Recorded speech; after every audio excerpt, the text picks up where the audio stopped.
Hey, everybody, welcome back to Sergeant's Talk TV. I'm Big Mike. And I'm normal size Jason. Oh my gosh. Um, I had to get this one up over here, and I wanted to make sure that was up. And I'm We good got to to make go. sure Big Mike has got all of his ducks in the same room. They'll never be in a row. No, never in a row. They're in the same room. Hey, guys, we got a good one for you. And if you paid attention to the news today, confirmation hearings were in full gear. It was business as usual. This side says you're basically a piece of crap, and this side says you're great. And it goes back and forth. And if the majority was reversed, it would be the same thing, Republicans versus this. And the game is still the same, just a different player now. So we're going to talk about Pete Hegseth. We're going to talk about him being nominated as the Secretary of Defense, the highest office in the DOD, meaning every general and every service works for him. And there's a lot of different opinions left and right, literally left and right. Right. And that's what we're going to talk about today, how effective he's going to be, what you guys think. I know the country is divided 700 and what is it? Three-quarters of the country likes what's going on, and then 25% don't like what's going on, or whatever the case is. I don't know what the numbers are. And this is going to go on until everybody dies and goes to heaven, then we'll all get along. That's all I have to say about that. Well, yeah, and I think, the biggest thing, before we really get into a lot of his bio and what agendas that he's looking at pushing, initiatives, that kind of thing, was I think one of the biggest things that I heard when I started watching the hearing today, and it's like 4 hours long. 4 hours. It was quite a hearing. But he said early on, like I think even in his opening statement or whatever, was the fact that they've politicized it all. And his main objective, military. Right. Well, the military, like even the government, the way that they operate everything, like the left could agree with what the right wants to do, but because they're not on the same side, like they've made it such a politicalness, and he's his main goal is trying to just, hey, I'm bringing the politics out of it. The politics should not have anything to do with the military. Right. Let's, so I think that was a very good foot to start off on. Yeah. He got hammered and he dealt with it, and he knew he was going to be having to deal with all these questions and stuff like that. But that's what we're going to talk about today. Yeah. I'm glad you guys are here. But first, we're going to say hello to the good folks out there in the chat. And, well, hello, good folks in the chat. There we go. We got that. Yeah. No, we're not going to do you like that. Jeez. There's Dawn. There she is. And there's Miss Jeannie Lipsky made it in. Yeah. What she got to say there? Start saying hello to Dawn. There is Miss Judy Herman. Good to see you. And I see Miss Robin over at Annapora Good Enough Homestead. That's right. I know we were just having some technical difficulties starting, so you're not an hour early. I screwed up. I admit my faults. There's brother. Oh my gosh. Glenn has to be running around with cadence in his head all day. Oh yeah, no doubt. Like, or he's looking on the internet and then paste them in there. Yeah. Because I can't remember half of them. No, but I tell you, like, and I think Glenn, like, meeting him, hanging out with him for a while, a couple times now, it's one of those that It probably is. Like he's one of those guys that were like a cadence savant, Yeah. where they would hear it once and then they could repeat it no matter when. Like it was one time in their brain, never came out.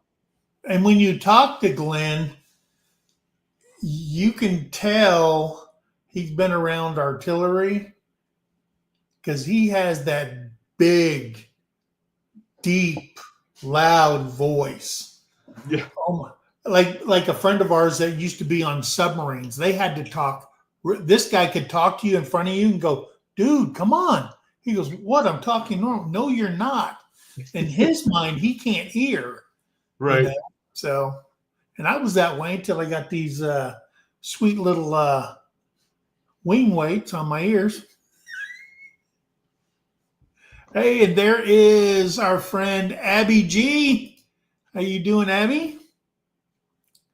Good to see you. Oh, we're James Hall, y'all. James Hall, y'all. And there is my Sergeant Major, MT Homestead. Keeping us in line. Yeah. Debbie Drock. Yep. Good to see you. And there's Brother Troy Sutton. There is Brother Troy.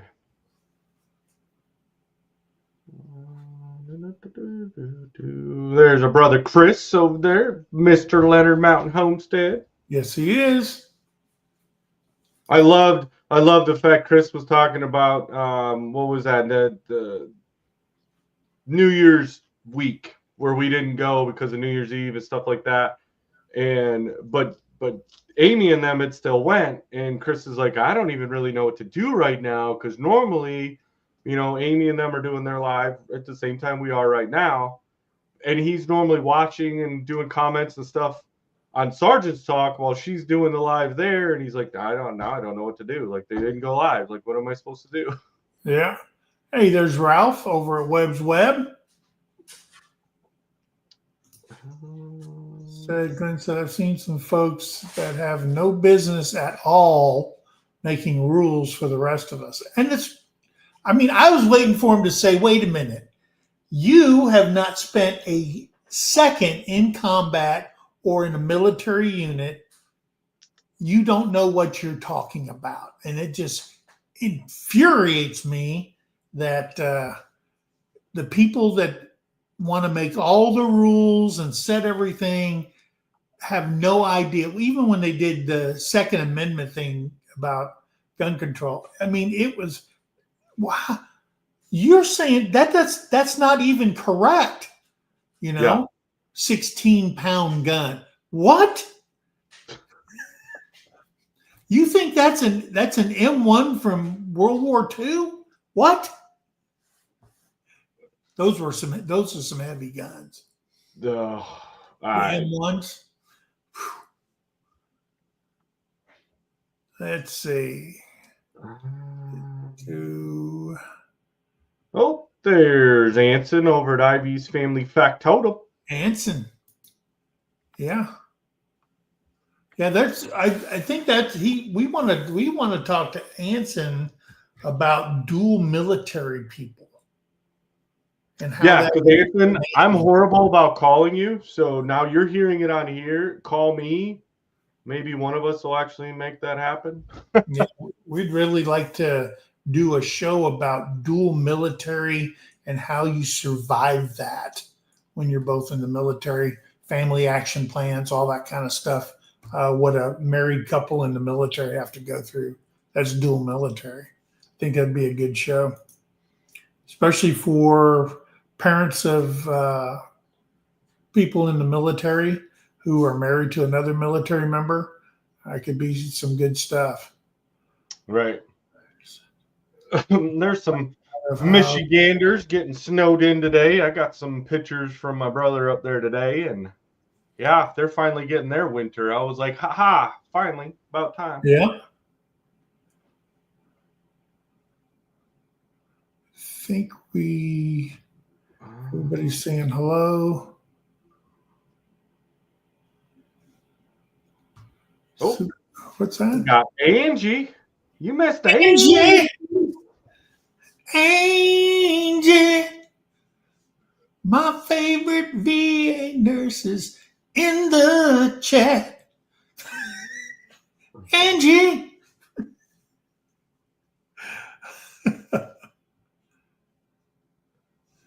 What'd she say about Alaska's mighty cold? Oh. Shame on you, Dawn. That's not the way I remember it. Yeah, that ain't the way I remembered it either. Well, she's been doing the PG. She's younger. Yeah. She went the emoji route. It's all good.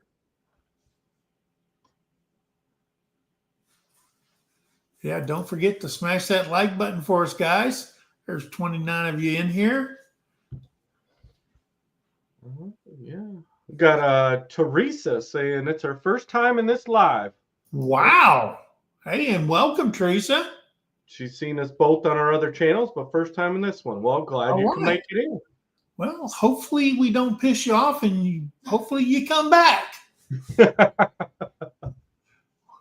We're a little rough on the edges when it comes to conversations, but we just tell it like it is. And there's Devil Dog. Hoorah, Devil Dog. Yeah. Oh, let's see. Devil Dog saying hoorah. What was that? Yeah. See? Yeah. If you've been in the military, you know how much civilian leadership pisses military people off. And then they want to come visit and say, oh, I was in country. You weren't in country. Put a flak vest on, put a weapon in your hand. Let me give you the real life experience. You know what I mean? Well, and the fact that, like they don't even have to deal with the consequences of their decisions or the results of choices and rules and stuff that they're putting in place, because it's just like, they're on a panel, they're living in a big fancy cozy house.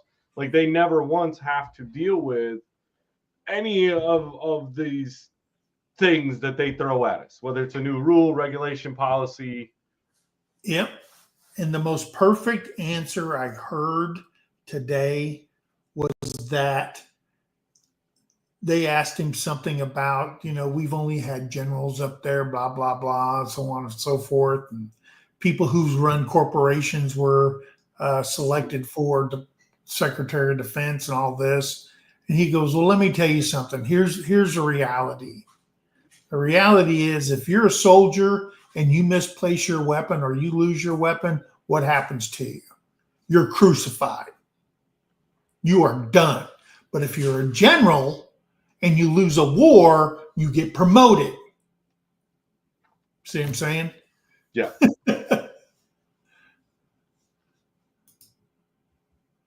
All right. There's Crux 173. We've got old red leg here. Isn't that engineers, right? Red Patchers. Shiloh Acres is here. Yeah. We were talking about the snow right before we came on. Yeah. My chickens didn't like the snow. 11 inches, all you seen was the top of their combs stuck in the snow somewhere. Well, and I figure it's not bad. It's January 14th, and my brother just now finally, because he normally waits till they've already got dumped on a lot, to put the snowblower on his tractor to clear his driveway. Yeah. And it finally got serious enough this year, because normally it'll be like February. And I'm like, dude, all this bad snow's gone by now. And he's like, well, I'll put it on finally. Good afternoon, or good evening, Ace. Glad you're in here. There's Ace. Yeah. That's glad its rules were made so folks can break them. Breaking the rules. Oh, we're going on the Jeopardy.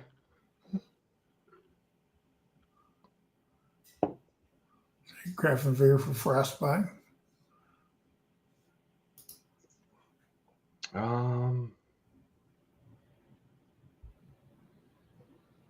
Oh, Yeah, it's they're too not going to vote. I think they're going to. It's not going to happen until the voting on this is probably not going to happen till next Monday. Okay, because everybody's got to run to all their people and say whatever, and then try to get some Republicans to come over to the Democratic side. And they got to do all their jockeying for position and stuff like that before they go to the vote. There's quite a few confirmation hearings tomorrow and the next day and stuff like that. So sooner or later, they're going to be voting their rear ends off. So you got pics of some EOD Marines and one of the convoys on the way into Fallujah. I don't know what to do with them. Red Leg, King of Battle, artillery. Okay, yeah, and I just Glenn had posted that. Red Leg is artillery. Okay. King of Battle follows me. Check, check. I only had like one direct interaction with artillery guys, and we were doing a convoy. Yeah.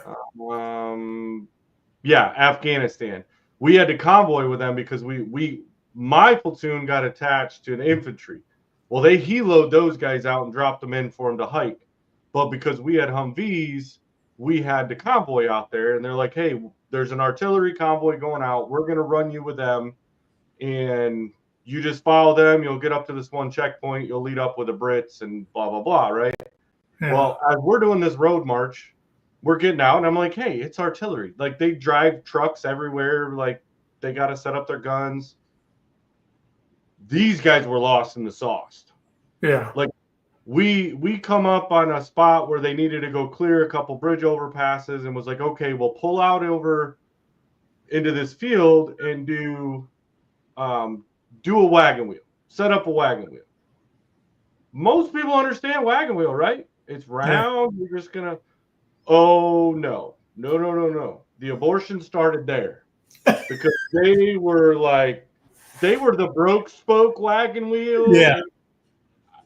So that was the point where our platoon that was just supposed to be members of the convoy because they had their own security now became convoy security and the lead element of the convoy.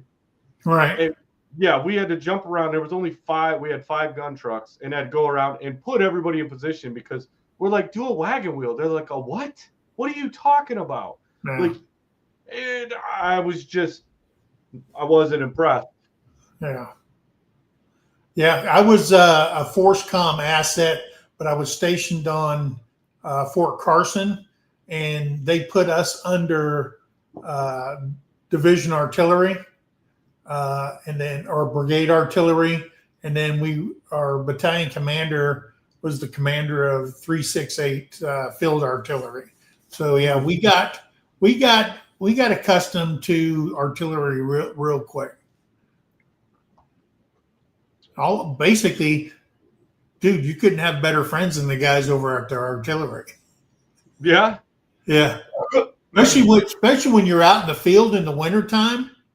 And, you get in good with them and you bang on the back hatch and they open it up and you get inside because they got the heat. Oh, because we were back then we were in M151s, ragtop Jeeps back in the day. See, and we didn't have to worry too much. The budget preppers. There's budget preppers. Howdy. I see glad you're here. Philip Ryder made it in. Welcome in, there brother. He is. Welcome in.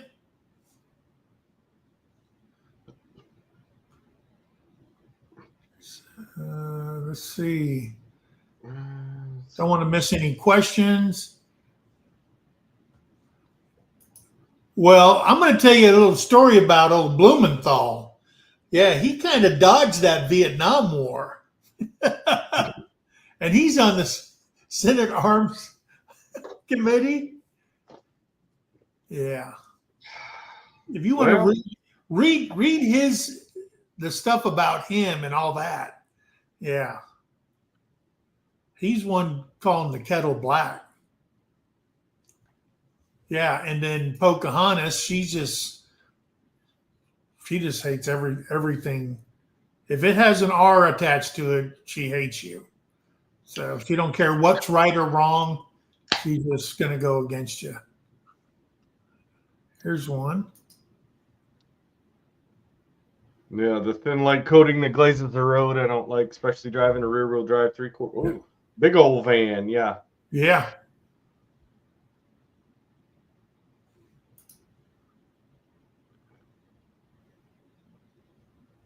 During my career, which being Navy, oh, yeah. Well, yeah. The only Yeah, I Navy feel guys, like CBs were the only Navy guys I came in contact with. They built tent cities for us and stuff like that. But like the combat engineers or the horizontal vertical engineers, they would come in and, you know, fill sandbags, and we'd have to give them details. Fill sandbags. Because in Bosnia, the water table was so high you couldn't dig a foxhole. You'd be butt deep in water the next morning. Yeah. So everything there in the engineer Bible, it shows how to build a above ground bunker using sandbags. Yeah. A lot of sandbags. well, obviously being Marine Corps, we dealt with the Navy. Like our corpsmen, our medical personnel were Navy corpsmen, and then ships and everything else. Like, yeah, we were integrated with the Navy a lot. I just seen something. Oh, there's Tony, our cabin in the woods. Yep. Let's see.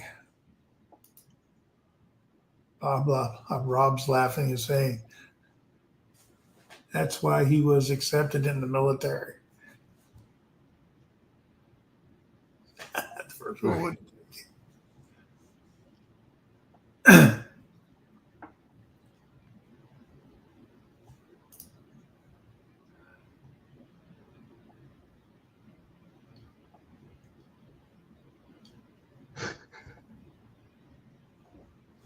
I'm gonna tell you something. Them, the Seabees, and them Red Horse teams from the Air Force, the engineers, the construction engineers, dude, those guys, they work.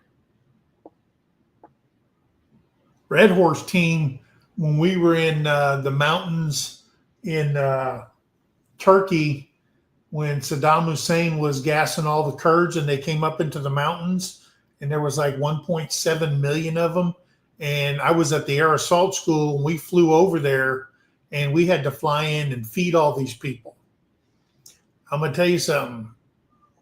Those Red Horse teams and CB teams that came in to build all the tent cities after, we got everybody accounted for and out of Iraq and stuff like that. Those boys worked their asses off in the desert. Much respect for them. Neil S. says CBs are the best and don't discriminate. Laugh out loud. We build for anyone. That's right. I did hook up with a CB unit. My last deployment in Afghanistan was, I'd never had a chance to work with any of them. Like, I knew like they existed, but was never in a situation that we ever utilized them. Yeah. And then the guy I was taking over for in country, it took me over. He goes, "Hey, these are the guys when you need to get something built. Go talk to them. Like, they'll give you the supplies and give you what you need." And yeah, sure enough, we went over there and got all kinds of hookups. And I'm like, "Hey, I don't need you to come build it for me. I just need like the material because, well, I need something to do." So yeah, I didn't know. I thought she was a lot older too, Glenn. Yeah, she's got a mouth on her. Philip Ryder.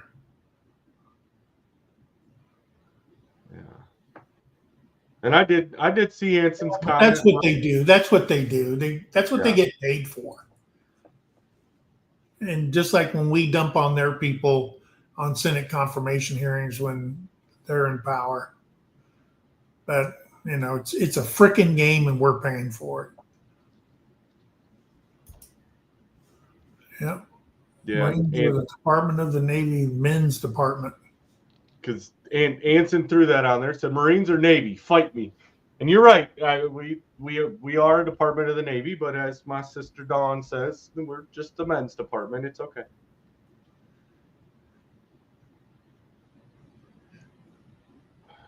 Yeah.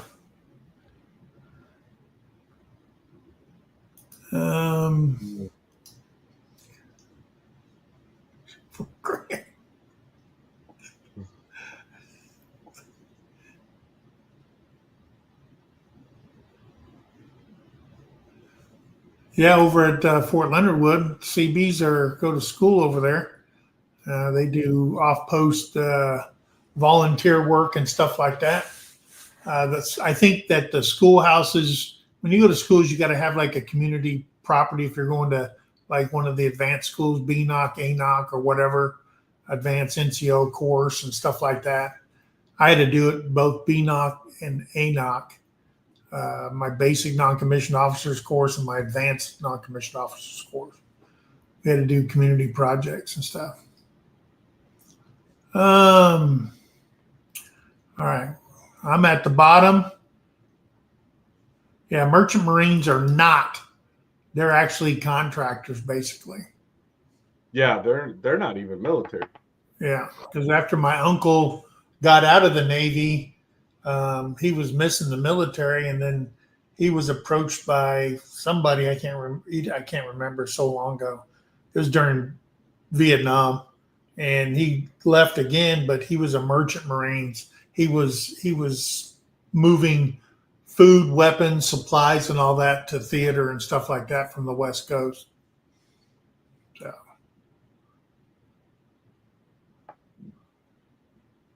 yeah. Okay. Hey, so let's get started. We said hello to everybody. I'm glad you're in here. First of all, who is Pete Hegseth? Born Peter Brian Hegseth on June 6, 1980. So he was born 2 years after I joined the military. So he's a youngin'. Well, and that's where, right, youngins. I think the exciting thing for me, and I know Mike, we've talked about this before when we were talking about bringing him up as a subject was, yeah, he's only 4 months older than I am. Yeah. And so to have somebody that is my age, and then being in charge of all these, 20, 30... 3 million people. Yeah. That's pretty impressive, but yeah, I don't know. I like it already. And he's from Minneapolis, Minnesota.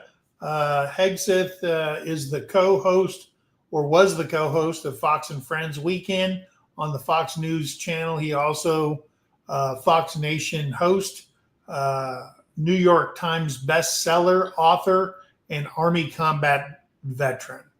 On Fox News, Hegseth is a commentator on the major programs, both for the day and the primetime news hours. He regularly hosts Fox and Friends, like I said before, on the weekends. And he's a guest during the weekdays. He's on The Five. He's on Hannity. He's on Ingram Angle. He's on Jesse Waters Primetime. Pete also co-hosted Fox News New Year's Eve coverages, along with his Fox and Friends Weekend host. Hegseth first joined the network as a contributor in 2014. So that's what he did after he got done with all this military stuff, because he came into the military, what they say, 2001, right after he graduated from Princeton University. Hegseth has a bachelor's degree in politics from Princeton University and a master's degree in public policy from Harvard University, from the John F. Kennedy School of Government. Although, because Harvard became so woke, he put his diploma in an envelope and sent it back to Harvard University. Said, I don't even want to be associated with you. And let's see. Hegseth served as an infantry officer in the Army National Guard, serving in Afghanistan, Iraq, and Guantanamo Bay. And that was right after 9/11, when they had all the terrorists over in Guantanamo Bay. He holds he has 2 Bronze Stars and a Combat Infantryman's Badge. Those are the highest awards he's received for his time in Iraq and Afghanistan. So what that means, if he was in Iraq and he got his Combat Infantryman's Badge, and then he went to Afghanistan on another tour, then he gets a star on the top of his reef on his Combat Infantry Badge. So he's got 2 of those. Also held positions as a CEO for Concerned Veterans of America and Veterans I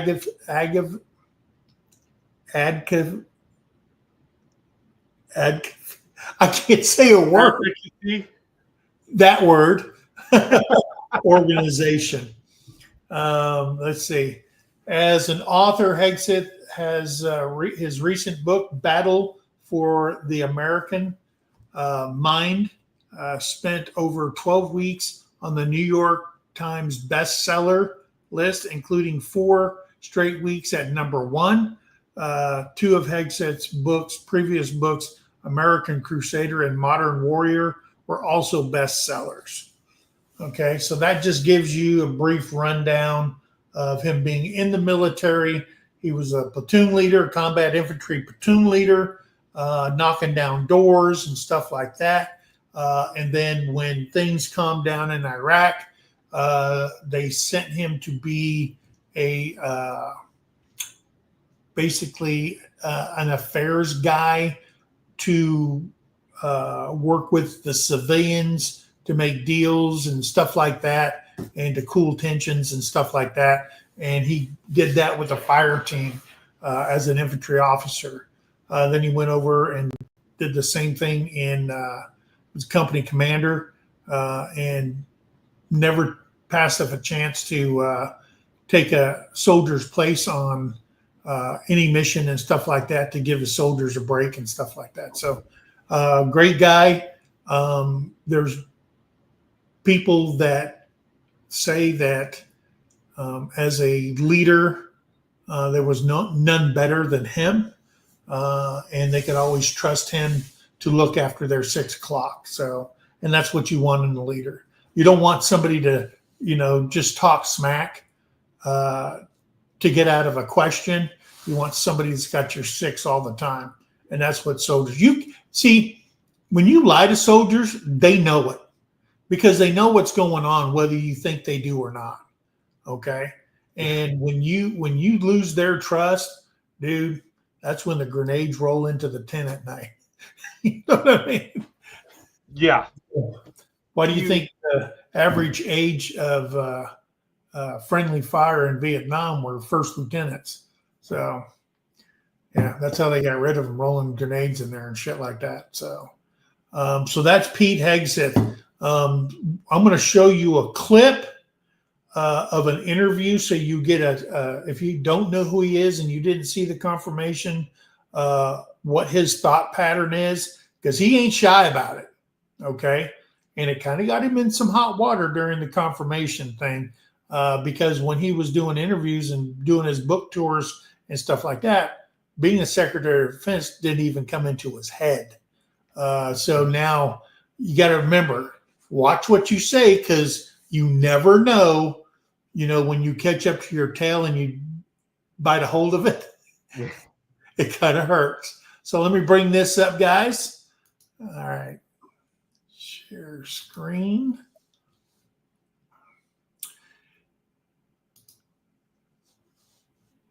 Share.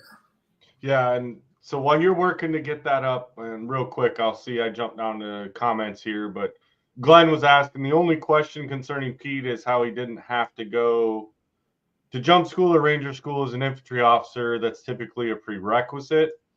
You're right, but the thing with him was he was National Guard.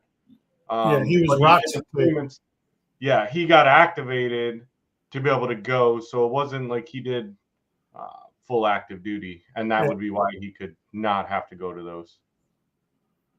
Yeah, and plus, when you're like a ROTC or West Point, all it is badge hunting school. I mean, every summer at West Point, these guys get the opportunity to go to like airborne school, air assault school, trash finder school. I mean, pathfinder school. We call it trash finder school. Yeah. And stuff like that to get these badges and stuff like that during their summer breaks. So they got so many slots during the summer for college officers and stuff like that. So let me get this thing started. If our military becomes partisan, then our military is a tool for all the wrong reasons in the hands of all the wrong people. You put your life on the line to fight extremists, and now there are people within it that are calling you an extremist. We got transitioning soldiers in our units. I've got a quota I need to meet of a certain number of women and men or a certain number of minorities. What are we doing here? We're in the job of kill or be killed. I'm so excited about your new book, The War on Warriors. You offer a perspective that so many infantrymen, so many servicemen and women are wanting for people to understand, but they don't have somebody being a mouthpiece for them. Because when you're in uniform, you can't talk. I mean, you're defending everybody else's constitutional rights, but yours are limited to, say, speak with the media or complain publicly about what you're facing. Your friends and family might know, but the media doesn't know, the public writ large don't know. And if politicians don't care or are not willing to address it, then nothing changes. So, I mean, when I joined the Army over 20 years ago, I did it like so everybody else because you love the country and you want to do anything you can to defend it. And the Army I see today looks nothing like the one I joined. And the one I joined wasn't perfect either. So I wrote The War on Warriors. It's not a book about how the military went woke. It's a book about how the military allowed itself to go woke. I mean, this military is an institution with a code. You swear allegiance to the Constitution to defend it. You believe your senior leaders will defend and make sure you have everything you need, the training, the accountability, the excellence, the lethality. It's an ultimate meritocracy.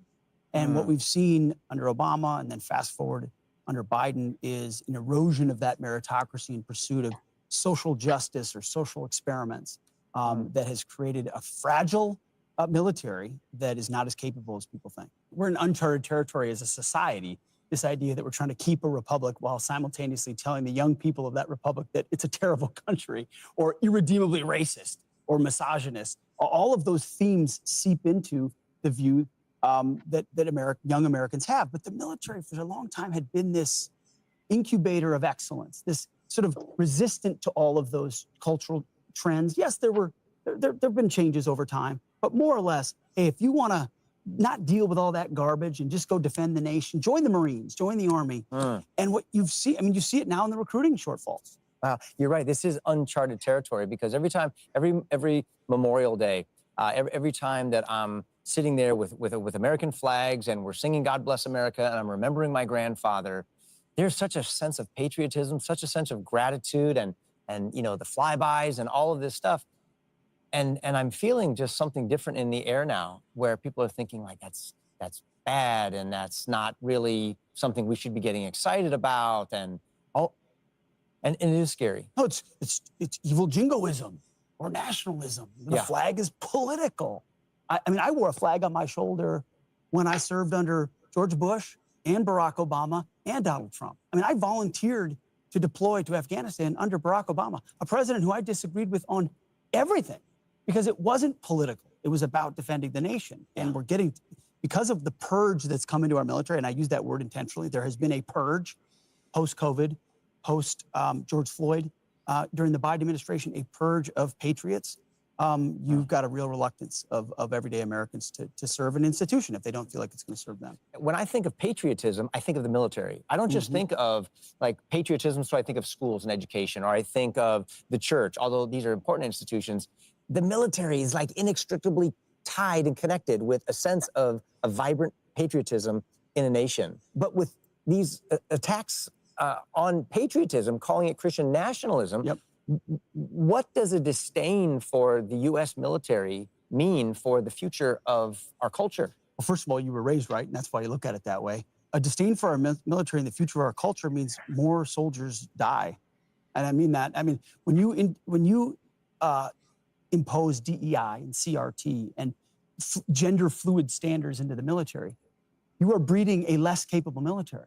You are giving commanders less opportunity to train. You're giving them, there's less accountability inside this. I heard time and time again from leaders, I'm walking on eggshells because I don't know what pronoun, we got transitioning soldiers in our units. I've got a quota I need to meet of a certain number of women and men or a certain number of minorities. What are we doing here? We're in the job of kill or be killed. I'm giving you my son. You're going to train my son, and then you're going to play games with social engineering inside the units, and you're going to say, well, we need more women in this unit, or we need more of this in that unit, and you're going to get promoted because of this. And I'm telling you, if you don't believe it, talk to someone who's serving right now. That's an abdication of the responsibility we have to those who are willing to put their life on the line. Your grandfather, at the very least, believed his leaders had his best interests in mind. And right now, from the White House down to the chairman of the Joint Chiefs to Secretary of Defense, they're peddling gender nonsense, race nonsense that divides troops against each other, environmental stuff, electric tanks, and things that are not useful to warfighters. And then we're trying to recruit non-conventional people into the unit because we're scared of all these patriot extremists or Christian nationalists or plain old white guys that wear cowboy hats. That's a dangerous spot to be in. Fixing it's not difficult, actually. If you have the right commander-in-chief, we could talk about that. I mean, it will be difficult, but the capture is more recent. But it means that when we face that next conflict, how ready will we be? How focused on the right things will we be? And that.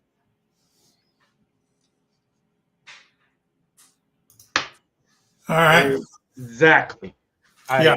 So that just gives you a brief picture of who Pete is. What's that? What? Make sure everybody can see you because it just went stream unavailable for me. Oh, really? Did it? You can see me, right? I would say it's showing everything's good over here. Okay. I just want to make sure. Yeah. Terry's saying she didn't get, it didn't come back in right for her.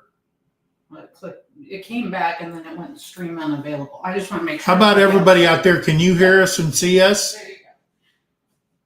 Can you see us now? I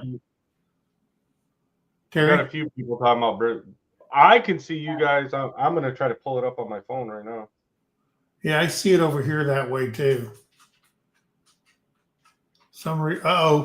We must have got nailed by YouTube. Because you were discussing Pete? Oh, policy violation. For what? Did it just come up? Stream suspended for policy violation. Was that video copyrighted? I don't know. That might be why. Oh, yeah, because I just tried to pull it up and it's saying stream unavailable. Oh, this thing came back up over here.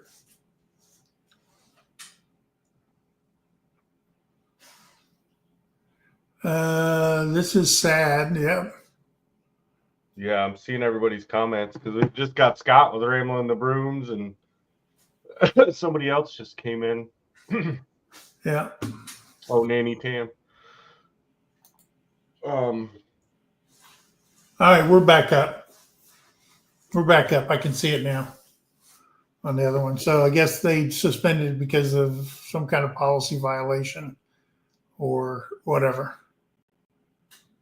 So anyway, Okay, yeah. Let me stop. Yeah. Stop it now.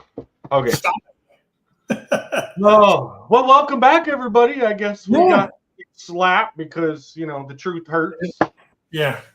So anyway, guys, so that just gave you a brief introduction to who Pete is uh, and who he's going to be when when and if he gets confirmed as the Secretary of Defense. So yeah, today on the confirmation hearings, um, the chairman was his first time ever being a chairman. They put him, he's in charge of the House Armed Services Committee. And he's a Republican because everybody took their oath of office on the 3rd of January. And so whoever you voted for or whoever won the elections, they're in charge now. And in the majority in both houses is the Republicans. So during this whole confirmation hearing, the things that stood out, like I said at the beginning, was the people over here on the left don't want him in. The people on the right do want him in. So and if you remember from the last Congress, it was the opposite. The left was in charge, and the right had to fight against them to try to get people swayed over to their side because they had the majority. And it just repeats itself. It is an endless child's game in my mind where they don't ever believe, and I don't care who you are, they never believe that they're wrong. Okay. We have proof. You can watch that every 4 years, like clockwork. It's just a bunch of garbage. Give me money, I'm going to promise you, and then never deliver on stuff. And then on this confirmation hearing, of course,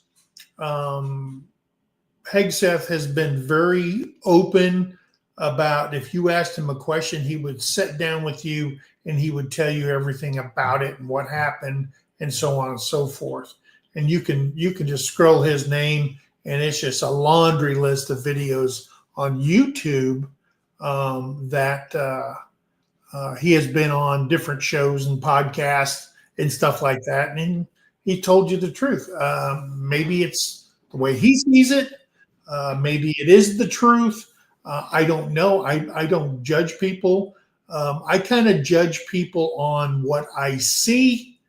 If he gets into the position, is he doing what he's supposed to be doing? Is he taking care of the warriors? Is he making sure they got everything that they need to fight a war? Is he,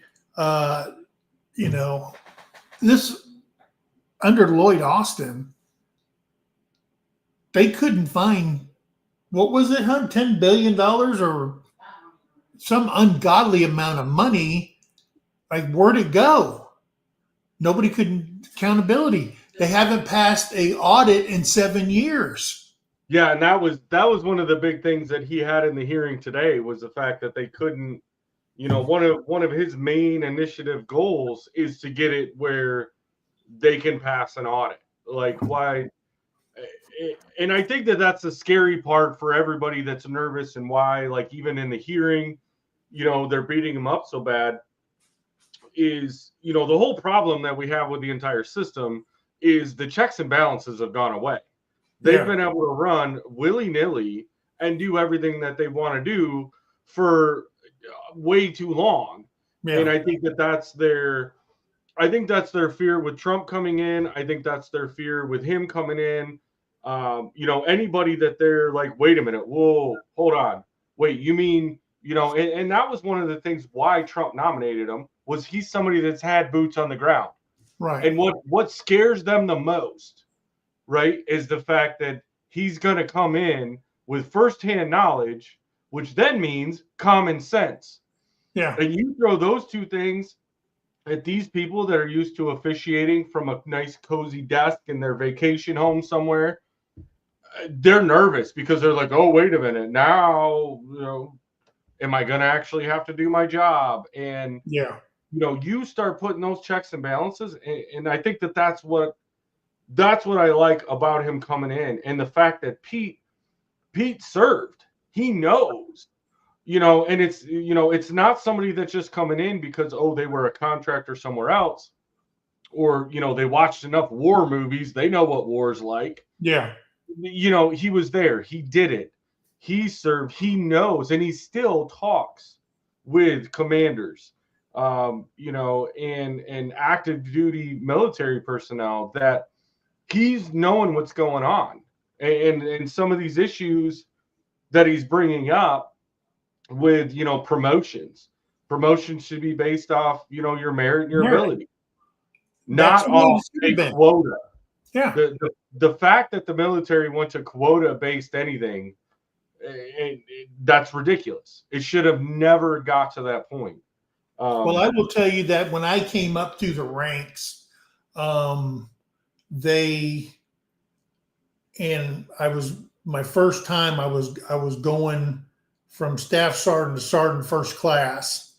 And when I was doing that, they had the preliminary list come out. And my sergeant major came in there and said, he goes, hey, you made the list. I said, I did. And he goes, yeah, you made the list for E7. And I'm going, oh, that's cool. I said, what number am I?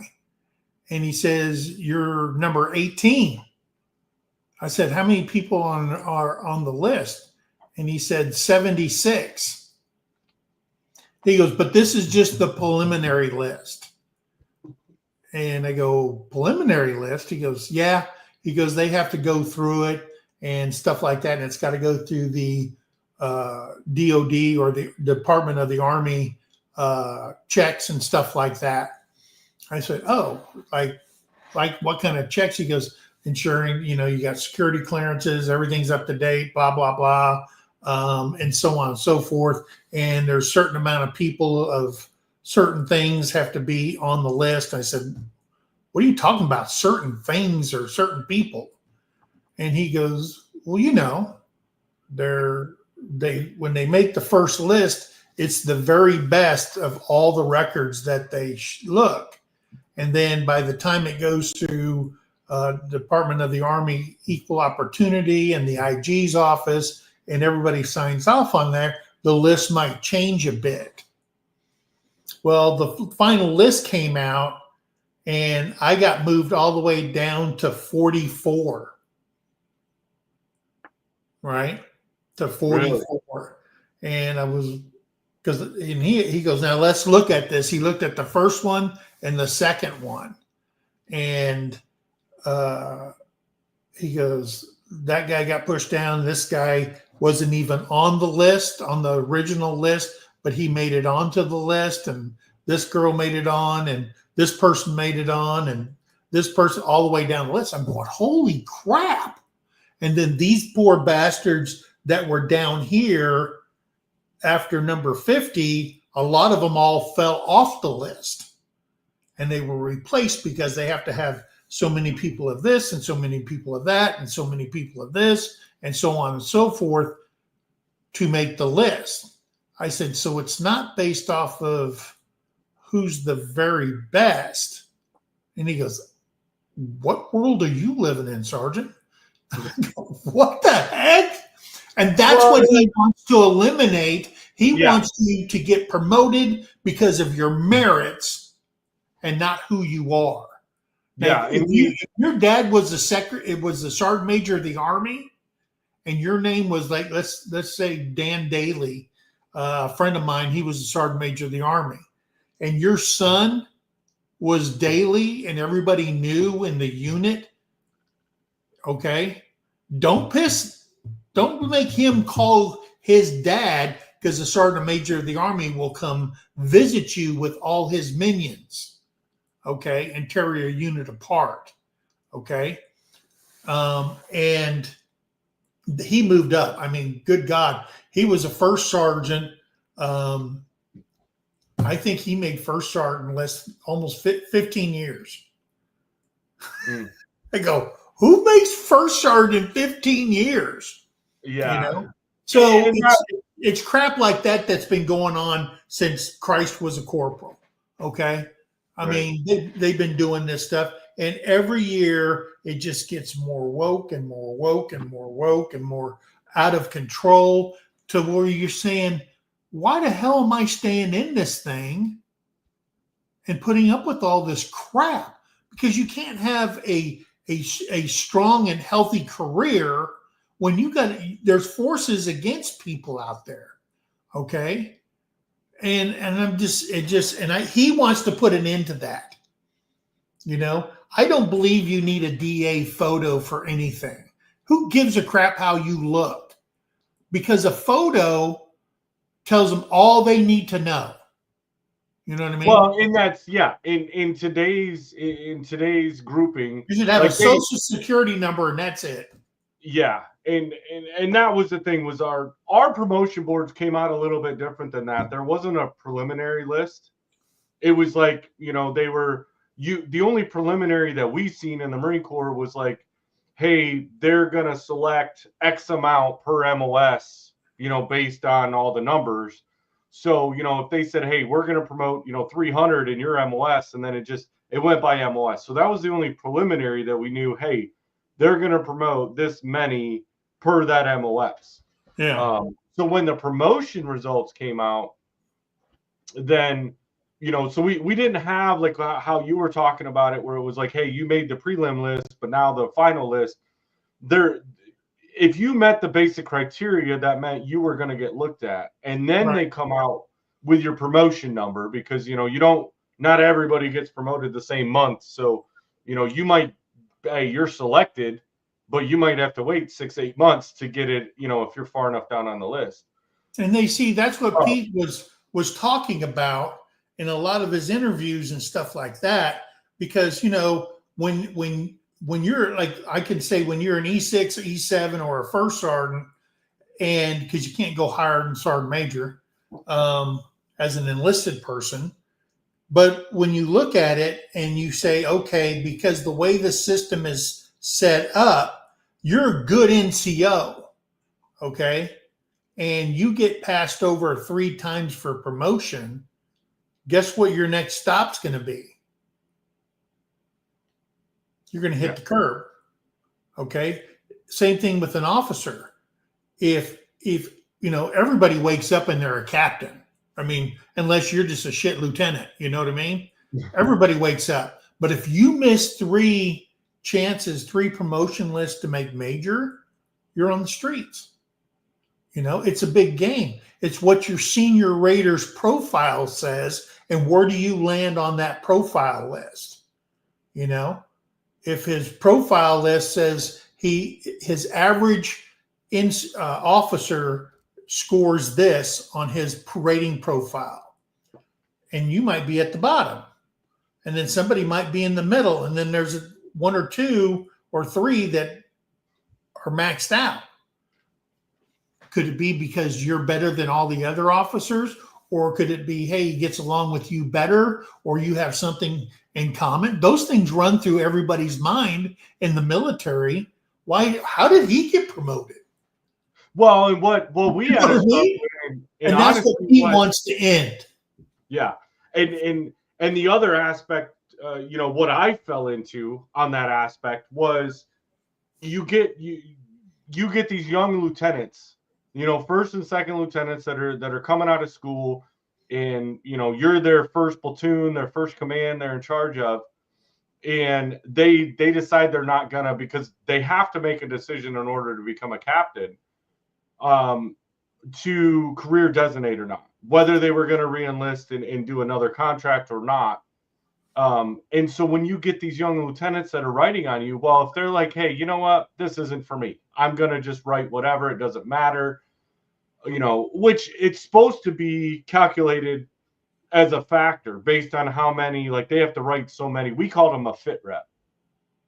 But basically, it's your performance evaluation. And I got stuck into that situation where I had a lieutenant that wrote, a fairly decent fit rep because, hey, he knew. He's like, you know what? I'm in it. I've been, brand new. So he wrote, which me and the other guy that we were both staff sergeants, but he worked for me. And so they wrote both of us very well. Well, then we did a whole workup. We did a deployment. We came back, and all of a sudden, our rating, because I think we were the like second and third fit rep he ever had to calculate up. We came back, and then he decided after that deployment that he did want to stay in. And all of a sudden, our fit rep with a combat deployment came back, and it was lower. It was a lower rating than the first one. Yeah. As we're going into a promotion board. Yeah. And we're like, whoa, hold on. What are you doing? And he says, well, I need to adjust my average. Like I wrote really high on you guys because it was my first ones. And I didn't, when we came back, my plan was to get out. But now he goes, I'm kind of liking it. I want to stay in. So I need to adjust my app. And we're like, you got to be shitting me. Yeah. Me and my buddy, we beat feeded it to the battalion commander's office. Do not pass go. We had a brand new sergeant major. He was pissed 7 ways from Sunday that these two staff sergeants are just marching into the battalion commander's office.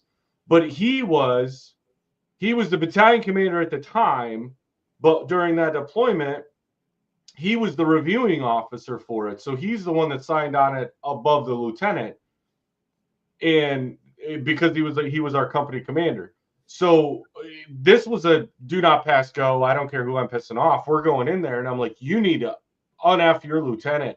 And he's like, what? And I was like, this is exactly what he just told us. And he's like, no, he did not. I'm like, I'm telling you, like, one, this dude's a weasel. But two, like, this is what he had done. And yeah, it fell into like, I already kind of had a nail in my coffin of the career. Because I don't politic well. Like, you're here to do a job and you're paid to do a job. Like, just do your job. I don't care what your background is. I don't care what the color of your skin, all those things that seem to be a demographic when it comes to promotion time. But none of that mattered to me. In the end of the day, it was like, can you do your job and perform it well? If you can, good. I'm going to keep you here. If not, you're out the door. Yeah. And yeah.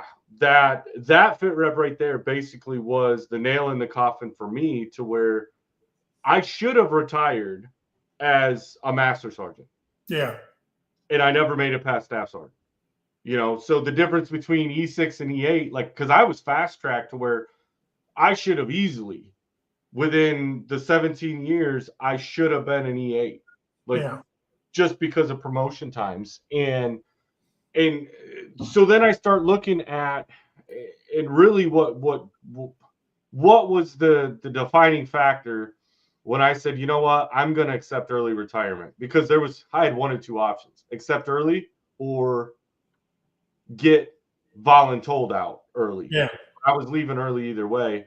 Sure. And it was one of those, all the guys that I trained, because they were of different race than me, all got promoted above me.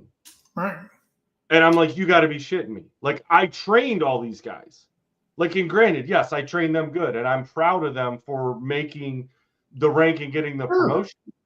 But they had nothing to do with it. It was the system in place that did this. And again, that's why that's what Pete is saying. They got to come up with a system of promotion that takes all that crap out of there, okay? Takes it all out. They get to look at this. And I always said, there's a Social Security. There's no sex in there. There's no names in there. You're going by a Social Security, and they need to come up with a system that says, hey, everybody's equal, and these are the very best, and we're going to promote them. And that's fine. And it's like, one of the things that on top of that I agreed with is when he made the statement in the confirmation hearing that somebody asked him if he's going to go out and visit the warriors. And he says, I plan on visiting everyone, and I look forward to putting back on my PT uniform and doing PT with them. What 4-star general would you ever think would say, hey, make that statement?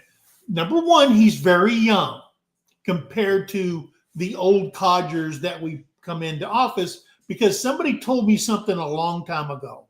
Because you're old doesn't make you smart. Right. Because you're old doesn't mean you have common sense. Okay? And that is a true statement. I don't claim to be the smartest person in any room. I'm the smartest person inside my own head, and that's it. Terry's smarter than I am, and she corrects me every single day, and I love her for it. Okay? Yeah, it pisses me off sometimes, but I love her for it because she knows what's right and wrong. Sometimes I forget that. Okay? The other thing is, on this confirmation hearing, he kept talking about lethality, the ethos, the warrior ethos. All right?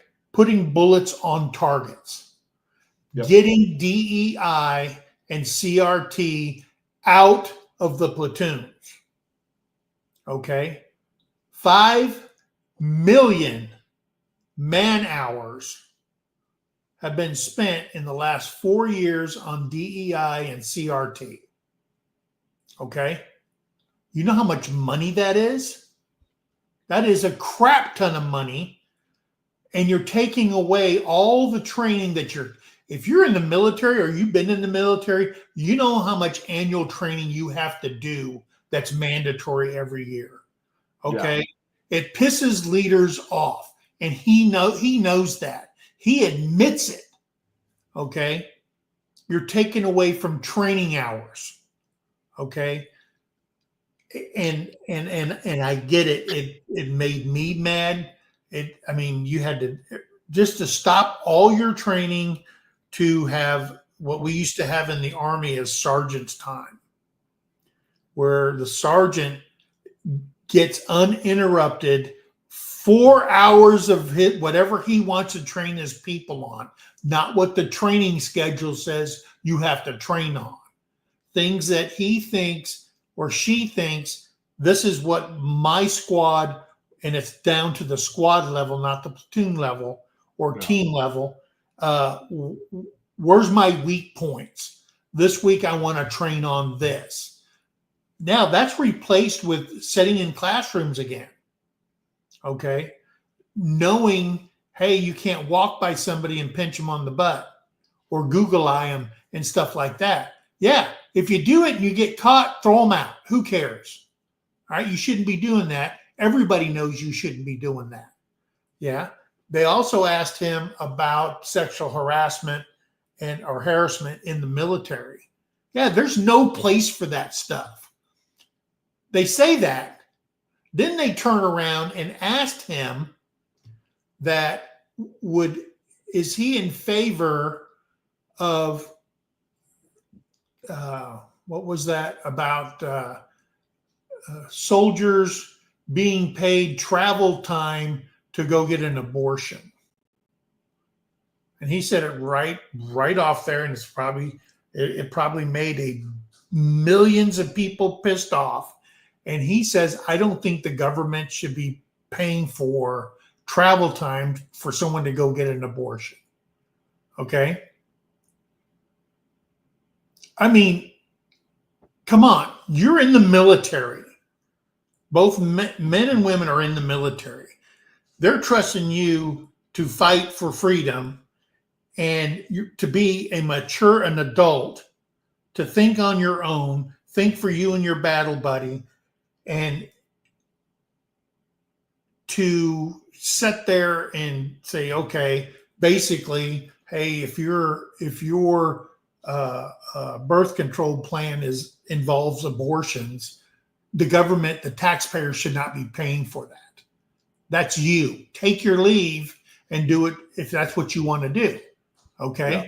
And that's what he was saying in there. He goes, no, we shouldn't be paying for that. Taxpayers shouldn't be paying for that stuff. Okay. You're a grown adult. If you're willing to die, you should be able to make your own decisions and stuff like that. Okay.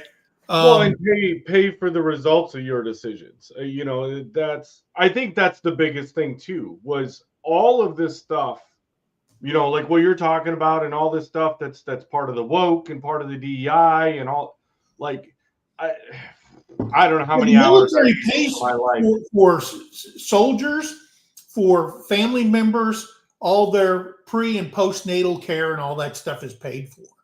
Okay. It's all paid for. Taxpayers pay for all that stuff. Right. Hospital stays, all that kind of stuff. But I get the whole premise, and he might be a little cut and dry on the whole, women's right and stuff like that, because he kind of made a boo-boo in his interviews and in his book that combat is no place for women.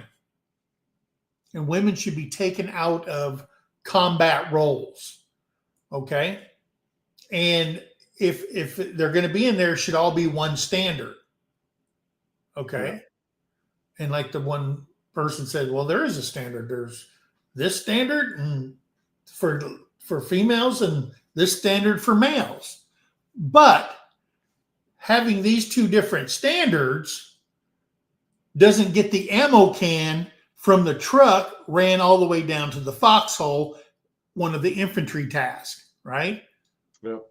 Slinging a saw on your shoulder and running whatever distance they have for their core competency tests and stuff like that. Picking up a tank round that's 52 pounds, picking up an artillery round, which is what, 90, 92. Somebody out there, one of you bang bangs, tell me how much an artillery 155 is. Yeah. And, sitting there and loading, how many of those you have to do? I don't know what the tests are. I didn't go to the schools, but that's what he was saying. They don't make a lighter artillery round, okay, if you're on a 155 crew. You know what I mean? Same thing with 8-inch guns and stuff like that, towed howitzers and whatever. They don't make the rounds the round. That's it. Yeah. So that's what he was trying to get at. And that the school levels, they were making different things. For example, in the Army, you're a brand new soldier. You come in, you have to do, 40 push-ups. Oh, I don't even know what it is anymore. But when I came in, it was 40 for an 18-year-old kid. It was 40, and then we had a 1 mile run back in the 70s, but was in combat boots, and you had to run it faster than this one time. That was the max time, whatever it was. But then you looked at it, and because I was an MP, that the females over here only had to do to pass, because 40 was the passing score for a male, but it was 23 for a female. And that's what he's saying. Yeah. Not saying that if every female can do 40 push-ups, not all men can do 40 push-ups. You know what I mean? Right. But he's saying that there's got to be a position that says, hey, I'm fit, and everybody's fit at this level. Yeah, and I think that's where a lot of what he's saying, and just in my experience and conversations when I was at the schoolhouse, my last 3 years before I retired, I wrote their curriculum at the schoolhouse and had to deal with some of the transition of allowing, the females to come into combat MOSs. Yeah. And there were questions and standards asked about abilities that were never asked when it was all male only. Yeah. And I know I'd seen Anson in here talking about it. Like, there's a lot of females that I would prefer have over a male. And absolutely, I'll tell you all day long, like there were female Marines that could outperform a male Marine all day long. Yeah. You know, but the fact that the basic standard to be able to even get in was different, you know, like, and I'm all about, hey, it doesn't matter who you are. Like, here's the job that needs to be done. Like, if you can do that job, great. But don't say, hey, the men need to do it this way and then the women need to do it this way. And luckily, I'm not in anymore, because how the heck do they handle these cross people that are confused? Like, oh, well, I can't make the male standard, so now all of a sudden I'm going to become a female so that I can still stay in and fall under the female standards. Like, it needs to be one standard, no matter what the branch is. And I think from what I've watched of what he's saying and how that's what he's trying to uphold, there shouldn't be a different standard for one set. Like, and understandably, like, there are genetics involved, right? That say that, hey, women can't do or lift or whatever, but that's not all women. Like, Yeah. you know, like, your average, if you took an average male and an average woman, then yes, okay, there's going to be a slight difference in what their abilities are. But then Now, you if look you're a at woman, let me go. If you're a I'll woman, tell you right now, you will not catch me in the ring with Ronda Rousey at No. all. no, I'd Like- get my big old butt slammed. But if you take a freak of nature, and I'm going to say it like that, okay, a woman that can graduate from Navy SEAL school, they come around once in a great while, okay, Mhm. because you can just read how much crap these people go through. And if you think they treat the female any different than the male, that is one bad mamma jamma. Okay. I'm going to tell you something. Okay. Or if you can go through Ranger school, get through the SF and stuff like that, more power to you. But this is where Pete screwed up. Not knowing that he was going to get selected, wrote all these books about no women in combat, because it's his experience. He wrote about that, his experience. Yeah. Because I'm going to tell you something. You know, I think everybody should have an opportunity to die for their country. Okay? Everybody should have the great opportunity to die for your country. If you want to, it's a volunteer service. But there's a certain thing in certain people's DNA or upbringing that says, hey, I'm the guy and I'm supposed to protect the weaker of the sexes, okay? And it's one thing for a man to see another man dead on the battlefield. That's a big brain screw all by itself. But to see a woman dead, mangled, and all that, I'd be tore up from the floor up to see that. Just the way I am as a human being, as me. That would crush me. Okay? And to be in combat and you're a female prisoner of war, and let's say you're in Afghanistan, and everybody knows how people are treated in certain countries, and you think you're going to be treated like all the other prisoners as a POW, you're out of your freaking mind. Yeah. Okay? And he just said it point blank, they shouldn't be in combat.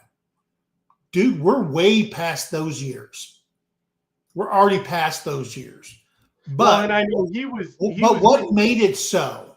What made him say, hey, I think it's a great idea to have females in infantry positions on the combat field, fighting combat, hand-to-hand combat, because you're going to have to be one badass woman, because there's guys who are getting their shit kicked, in hand-to-hand combat. Okay. I get it, breaking the glass ceiling, doing all this kind of stuff, but I just think Pete screwed up and he jumped the gun.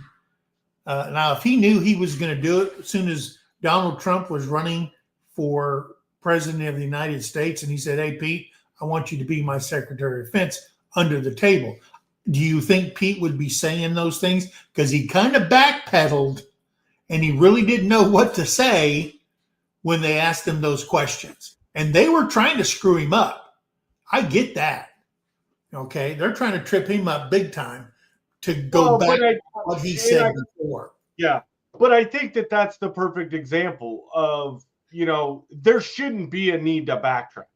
Like, you say what you say and you believe, like, if you've been boots on the ground and experienced it and seen what the difference is, like, if he's all for and he supports the fact that, hey, women don't need to be in combat, and this is why, because he's seen it and he knows the psychological effects that it could have on the rest of the members, especially the male members in the unit, like that becomes a very emotional thing, whether we want to or not, right? It's in our DNA as men that we are going to get emotional if something bad happens to a woman. Like, it's programmed in our DNA to protect those who can't.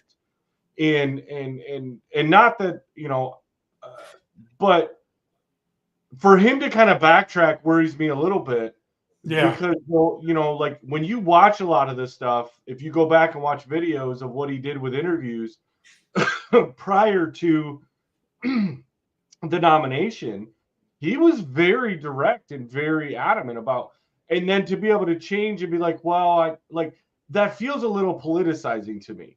Like, don't politic in this. Like, the military is no place for politics. And that's the one thing that he started out with in the hearing today. And I hope, for the future of our military and the future of our country, that is something that he sticks with, because it isn't like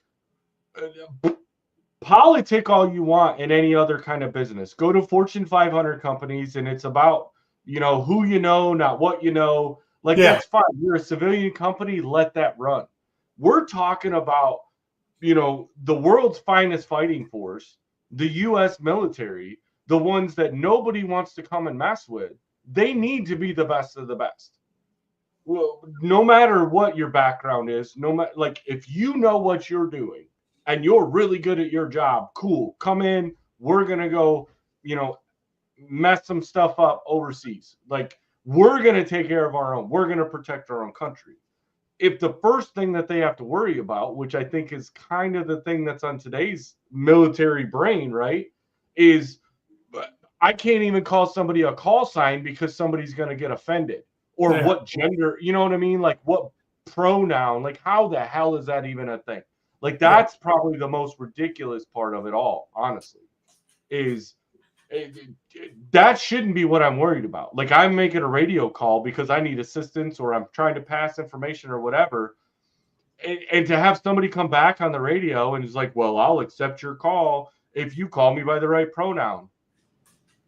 F you, Jabu. I don't have time for this. Like, we need your support. Like, your emotions and feelings. Like, and I got berated a lot by my senior command because that's what I told my Marines when they first came in. Right. As their maintenance chief, they would come to me and, hey, I've got to give them an in-brief of what's going on. And I'm like, look, I'm not your dad. I'm not your mom. And I don't care about your feelings. I don't. Like, would you come through that gate to come in here to work? I need you to do your job. That's what I need you to do. What you do outside of here, hey, the rules and regulations. The UCMJ is they're very black and white. Yes. No exceptions. Follow those rules. You're going to be fine. You break those rules. Don't call me at 3 a.m. to come get you out of jail. I'm going to come when I wake up, because you need to sit there and realize you did your dumb decisions. That's part of your own actions. But for me to have to sit here and wait and shuffle, and that was the hard part about being in the leadership team, as you get promoted through the ranks, was you had to kind of politic a little bit and, oh, well, now I have to put their feelings into account. No, why? That's not what we're here for. Like, there's no point in a wartime situation that I'm like, oh, timeout. I'm tired of fighting this war. Can we have a break? Like, we need to go get coffees, guys. The other countries don't care. They just want to kill us. Like, why are we promoting those types of things? And I did see something where I'm trying to remember which interview or which part of it was that it was in, where they were kind of talking to him about, he had made comments about like re-looking at, where like Geneva Convention and Yeah. Well, the Geneva Convention hasn't been changed since, before Vietnam. Okay. Right. It was like way back when, and it's kind of like the UCMJ. When the hell, 1969 was the last time they updated the UCMJ. There's been a lot of crime since 1969, whatever the thing is, because there's new crimes committed all the times, and they don't put them on the book. When are they going to update it? When are they going to update their policies? Yeah. Okay. A policy is supposed to be a working, living document that you change as times change. That's why you have policies.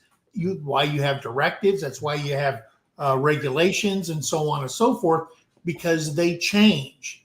And that was where I think that's where also he's got a big push about removing the bureaucracy.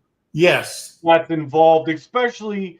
I know in the specific case that they were kind of talking about when he was looking at this was in wartime situations. Like we've created a military for the U.S. and try to maintain that military to defend, to go to war, whether it's on our soil or somebody else's soil. Like that's what it's there for, right? Ultimately defending our own country, right. But sometimes we have to go to other countries to defend it. And the amount of bureaucracy that is involved, because while you have like removing some of those, like, hey, it's war. Like, and if we're the only ones following the rules, which in my experience is we are the only ones following these rules, then it doesn't make sense. Like we're putting handcuffs on ourselves before we even go over there, because we're fighting an enemy based on a set of rules when they've got no rules. They're like, hey, kill or be killed. I think his comments were that warriors, you should have a clear ROI when you go into combat. You got to have a clear ROI, rules of engagement. Okay, and I agree upon that. But don't make the ROIs. And he was saying that the civilians get their hands in it and it gets so convoluted, soldiers don't know where they stand on the ROI, because if you've seen an ROI, it gets freaking crazy. You can't do this and you can't do this and this and this and this, but we're getting shot at. Hang on, let me read through the ROI and let me see if you can shoot. No, then you get in trouble. Like he was saying, because he was when he was with that Veterans or America or whatever the name of it is, I forgot what it was called, that he was advocating for these people that were falsely imprisoned because they disobeyed the rules that the civilian side put against them while they're fighting in combat. These people don't know what the hell they're talking about. Okay. All right. And because when you're in a firefight, dude, it's just you, God, and the other guy. Right. You know what I mean? You're not here. Oh, but you did it wrong. You did it wrong. And that's what he was saying. Quick, concise ROI. Let us fight the war. Let us win the war. And let's move on. No. Hey, there's too much money to be made, okay, during a war. Lady Bird Johnson, she proved that correct, didn't she? She proved that correct. She made a ton of money. The Johnsons made a crap load of money. And so that's what he was saying in that content, that the civilians need to have oversight, just the way it's laid out. You can get your souls in it, but don't jump knee deep in it and make it so confusing that the warfighter doesn't know when and how and what and how many times he can pull the trigger.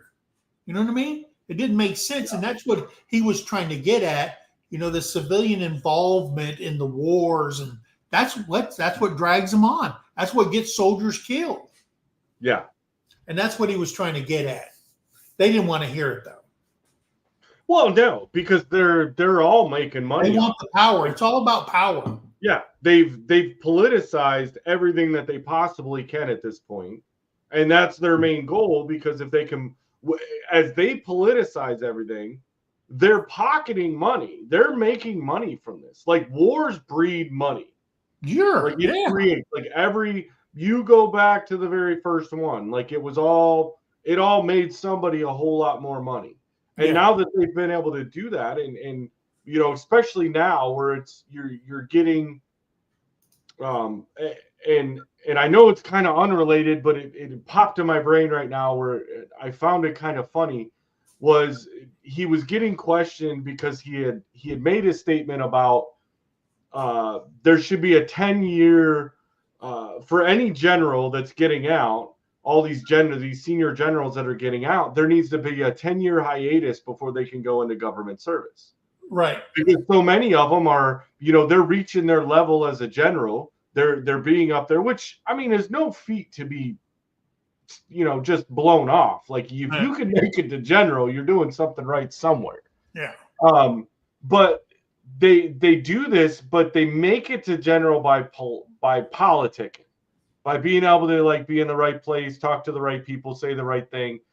And then that transitions right into a government contract job right afterwards. Yeah. Where, now, because while they were a general, they weren't allowed to make all the money, but they were able to set all the parameters and get all the things ready to where as soon as they retire or they're forced to retire, they're able to come in and now they're going to make money hand over fist.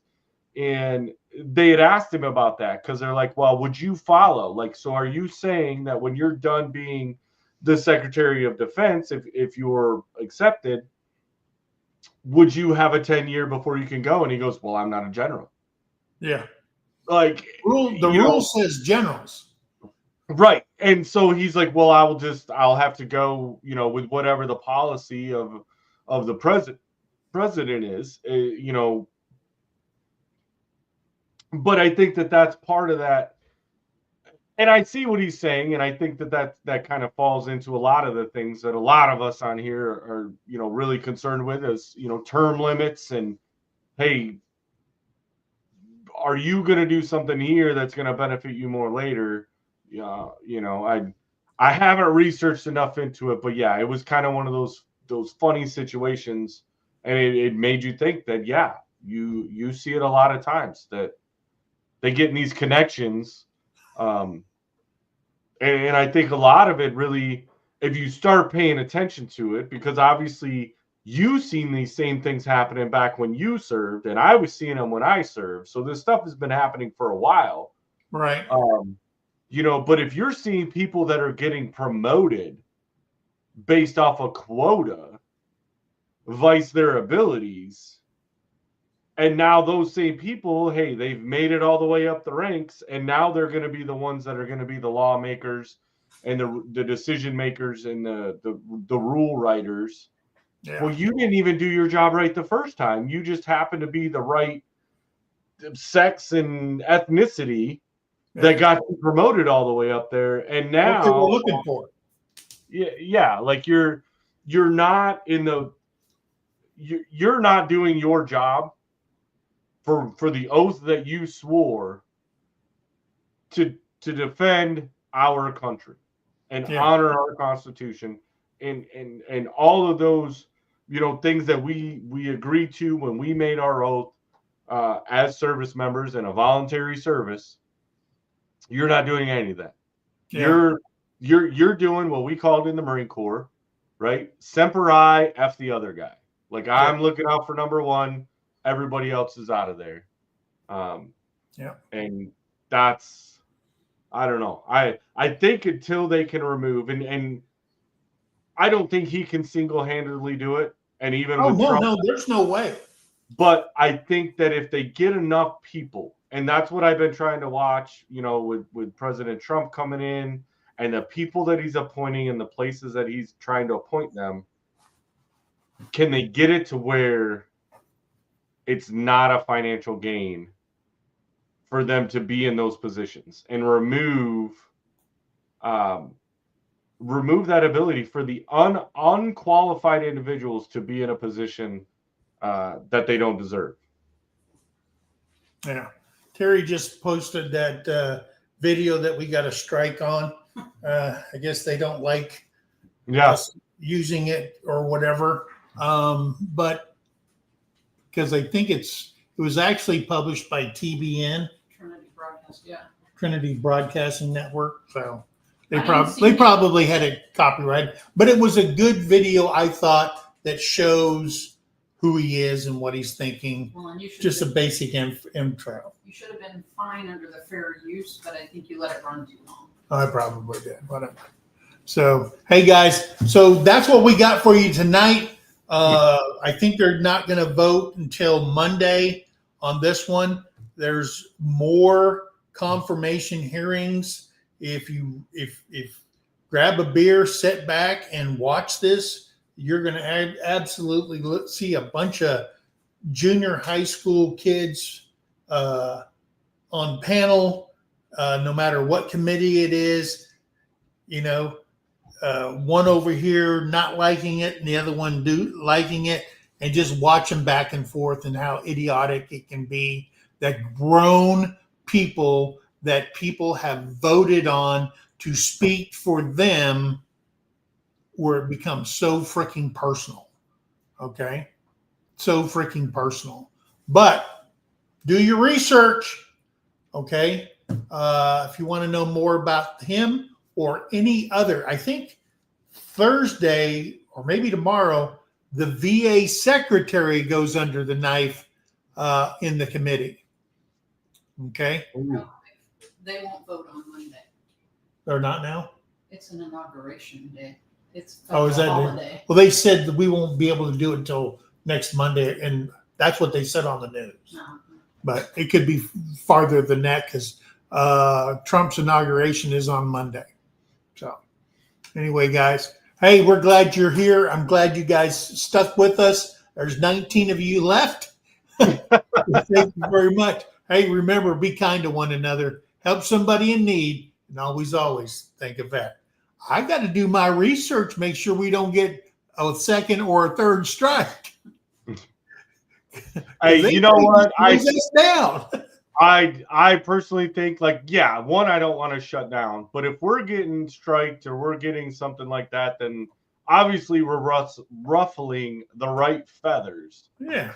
And the whole point of us putting this channel out, guys, was one, for us to come on and talk freely about what we want to talk about. Yeah. And more importantly is to getting information out to veterans to help them. I got a phone call today that was like, hey man, I've been watching what you're doing. Like, I'm doing what you're saying. Like, it's working. And so that was great to be able to get that phone call and know that, what we're doing is doing what we expected. Yeah. Is getting it out there. And if YouTube wants to shut us down because they don't like what we're saying, well, as always, that's their problem, not our problem. You're free speech. We need to be able to say what we need to say. And just because they don't like it, that's your problem, not mine. I got to look closer and see if they're copyrighted. Yeah. I don't know. There's nothing that says they're copyrighted, are they? Not that I saw. Okay. No. They probably didn't like what we were showing. So whatever. Hey guys. Hey, good job, brother. We're on the list. We're getting watched. Yeah. we're getting up there. But guys, thanks for coming in. Hey, next week we're going to have an open mic night. We're going to try this again, guys, to get you guys to come up on air and talk about your military service. Talk about anything you want to talk about. Talk about, hey, this ain't going right for me. I got to contact the VA. I got this. I got that. How do I do this? Whatever. We'll find you the answer. Okay. But it's an open mic. Anything goes. All right. And if you want to come up on panel, make sure that we can see your actual face, not what do they call those things? Just the avatar. No avatars or nothing like that. We Yeah. want to see who you are, so we can hunt you down if you say something stupid. No. But anyway, guys, hey, we love you. God bless you. Guys, we'll see you next week. Bye now. See you guys.